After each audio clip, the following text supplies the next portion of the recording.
Good day, everybody. I'm Akira. I have a couple topics that I want to discuss that were sparked from some events that happened in my day-to-day. So it's really over the art of unification through bridging the difference.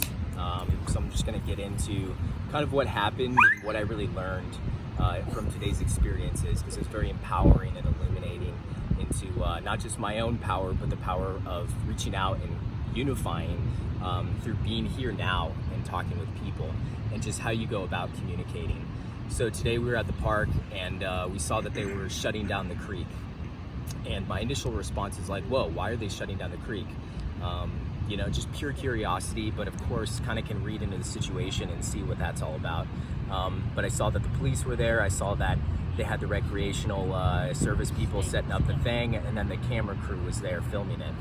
So I had the choice. I could either go in and get involved and kind of figure out what's going on, or I could sit back and cover up and be like, oh well, this is happening, and then I can just hide and go home.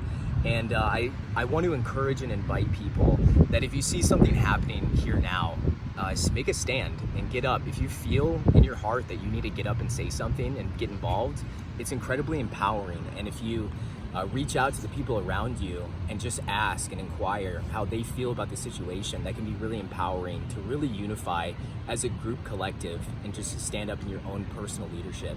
So, I made the choice to get up and just out of curiosity and my investigation, just get up and find the police officer that I could talk to. So I get up and, when I communicate, I always want to come from a place of heart connection with myself.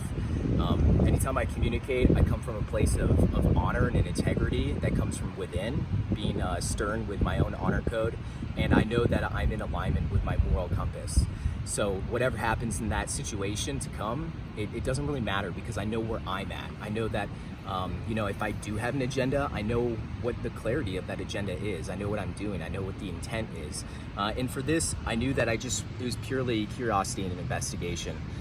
So I approached the situation like that, and I was very peaceful, right? Because if you approach a situation as a potential threat or some kind of, you come into it with an aggressive behavior, then that's what you're going to get out of the situation.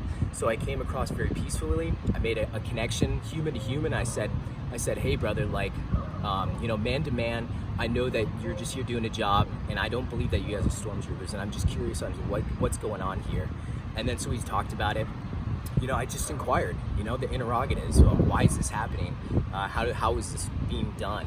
And then more importantly, I asked, how do you feel about it? And I tried to connect with the guy, and by try, I did connect with the guy, because I came from a place of just being peaceful and inquisitive. And so I said, in your heart of hearts, how do you feel about this?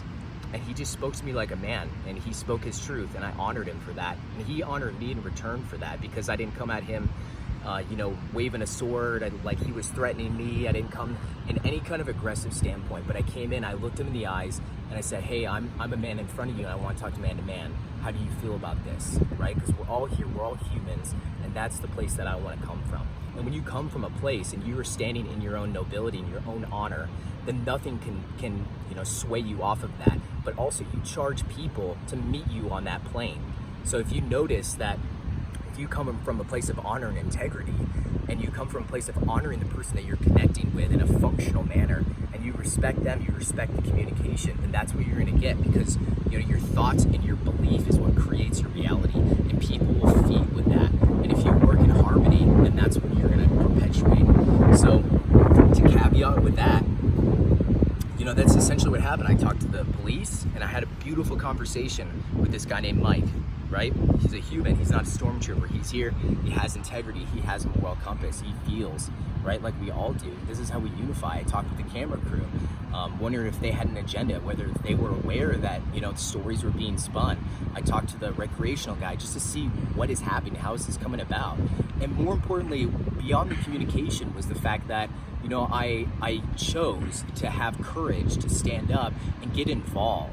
And that is what is resonating in my heart. I feel good because instead of sitting on the sidelines and going home, putting the mask on, I got up and I acted from my heart, and I connected. And I didn't just connect, but I connected in a way that was functional and synergistic, in a way that all parties felt good leaving that situation. And I felt the harmonic resonance of everybody in the park, because I didn't just talk to the people doing it. I talked to the people on the sidelines. I talked to the groups, and I asked them, how do you feel about this? Does this feel right to you?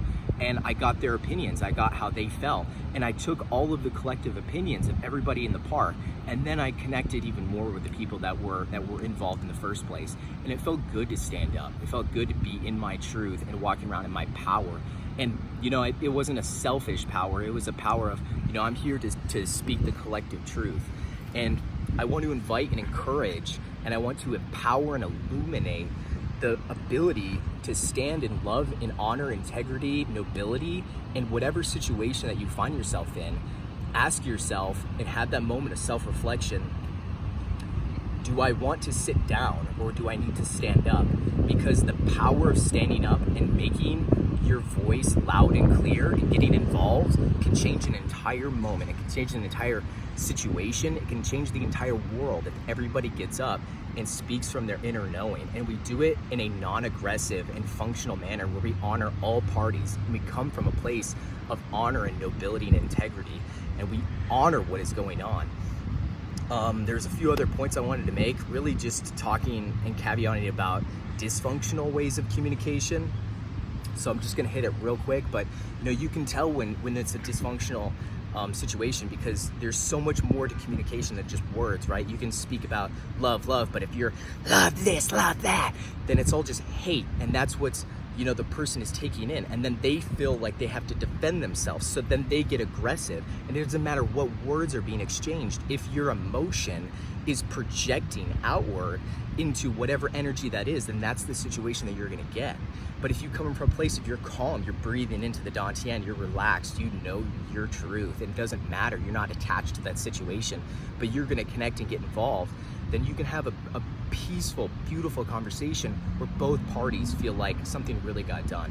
And it doesn't have to be an instant noticeable change either, right? I always talk about it, I'm Johnny fucking Appleseed, planting all these seeds around the world with everybody, right? The second that you plant a seed with someone, that person's gonna go back again the day and talk to their family, or just think in the back of their mind like, wow, that person said something that really sparked something in me. And then maybe that ripples into the future, into a situation where that person perpetuates that same energy, That's the difference. That's bridging the difference, is recognizing the truth of unification, and that we all have these strings that can combine. Underneath it all, beyond it all, we're all connected. We all want the same world. We all want to live in a beautiful, harmonic place. And how do we get there? It's all communication, right? If you think that it's going to be aggressive, if you feel and you're acting on, emotional disturbance, then that's going to perpetuate, and that's the situation that you're going to get. But if you calm yourself and you act from a place of just pure curiosity and standing your truth, then that's what you're going to get. And this is going to bridge the difference. This is going to make all the difference, is getting involved, acting from your heart, and just standing in nobility and charging everybody to do the same. Get involved around you. This happens here now. It doesn't happen in your mind. It's not in the mind, it's in the movement. The movement is getting up and speaking your truth, talking to the people around you. How do you feel about this? What should we do about this? And sometimes we've got to be the leader. Sometimes we've got to be the one that charges head on, and not into battle, right? But it's about putting that laurel crown on and being the one to stand up and speak for everybody and how everyone feels. So, that could go a lot of different places, but I think I'll leave it at that. And I just appreciate you guys listening and hearing my heartfelt words. And I hope that you guys all make the choice to stand up for your heart's inner knowing and make the difference. So thank you. Have a wonderful day.